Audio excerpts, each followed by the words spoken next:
السلام علیکم ورحمۃ اللہ وبرکاتہ۔ ایک بار پھر میں آپ کی خدمت میں حاضر ہوا ہوں اور ایک بہت اہم موضوع لے کر۔ کیا آپ کو معلوم ہے کہ آج ہماری قوم کی سب سے بڑی شکست کیا ہے؟ وہ شکست یہ نہیں کہ ہمارے پاس وسائل نہیں ہیں، اصل شکست یہ ہے کہ ہم نے اسلام کی روح کو فقیر سمجھ لیا ہے۔ لوگ یہ سمجھتے ہیں کہ دیندار بننا ہے تو جیب خالی رکھو، لیکن سچ تو یہ ہے کہ اسلام ہمیں مضبوط بنانا چاہتا ہے۔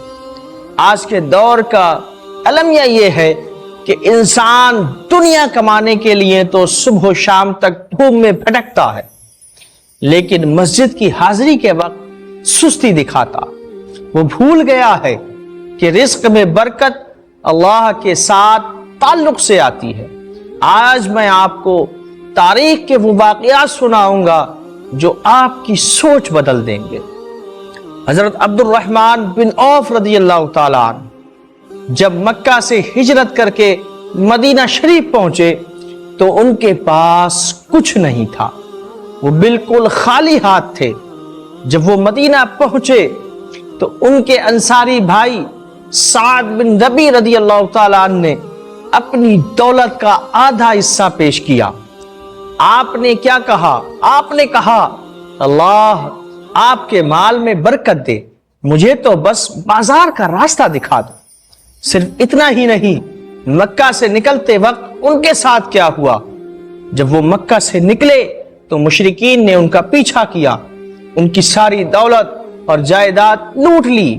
وہ جب مدینہ پہنچے تو ان کے بدن پر ایک تہبند تک نہیں تھی، لیکن ان کے دل میں ایمان کا پہاڑ تھا۔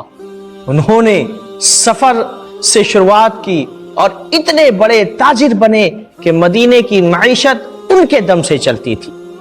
یہ ہے اسلام کا سچا پیروکار، جو چھن جانے پر بھی روتا نہیں بلکہ محنت کر کے دوبارہ کھڑا ہوتا ہے۔ اور حضرت عثمان غنی رضی اللہ تعالیٰ عنہ کا وہ کنواں خریدنے کا واقعہ سنیے۔ جب مدینہ میں قحط پڑا تو بحر روما نامی کنواں ایک یہودی کی ملکیت تھا۔ وہ یہودی اتنا چالاک تھا کہ مسلمانوں کو پانی کے بدلے منہ مانگی رقم دینی پڑتی تھی۔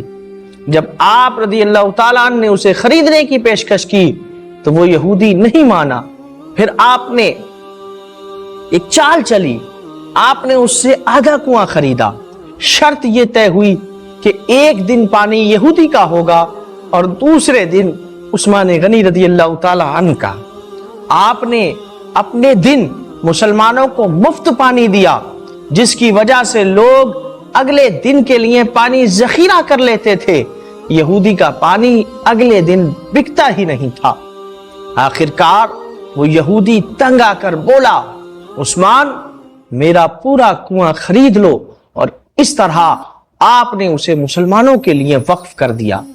یہ تھی ایک تاجر کی ذہانت اور اسلام کی خدمت کا جذبہ۔ آج کا المیہ دیکھیں، اب ذرا اپنے گریبان میں جھانکے۔ ہم دنیا کمانے کے لیے تو دنیا بھر کی ذلت سہنے کو تیار ہے، لیکن جس اللہ نے یہ رزق دیا ہے اس کے گھر یعنی مسجد میں آنے کے لیے ہمارے پاس وقت نہیں ہے۔ ہم یہ بھول چکے ہیں کہ رزق کی دوڑ میں برکت تب آتی ہے جب بندہ اللہ کی رضا کو ترجیح دیتا ہے۔ حضرت عبد الرحمن بن عوف نے کبھی اپنی تجارت کو نماز پر قربان نہیں کیا، بلکہ ان کی تجارت ان کی نماز کی حفاظت کا ذریعہ بنی۔ ہم دنیا کمانے کے لیے تو اپنی ایمانداری تک بیچ دیتے ہیں، جھوٹ بولتے ہیں، دھوکہ دیتے ہیں۔ یہ کون سا اسلام ہے؟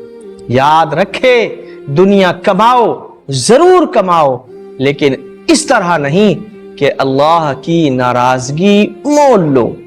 آخر میں بس یہ کہوں گا کہ اسلام مجبور بننے کا نام نہیں، مضبوط بننے کا نام ہے۔ آپ کی کامیابی پوری قوم کی کامیابی ہے۔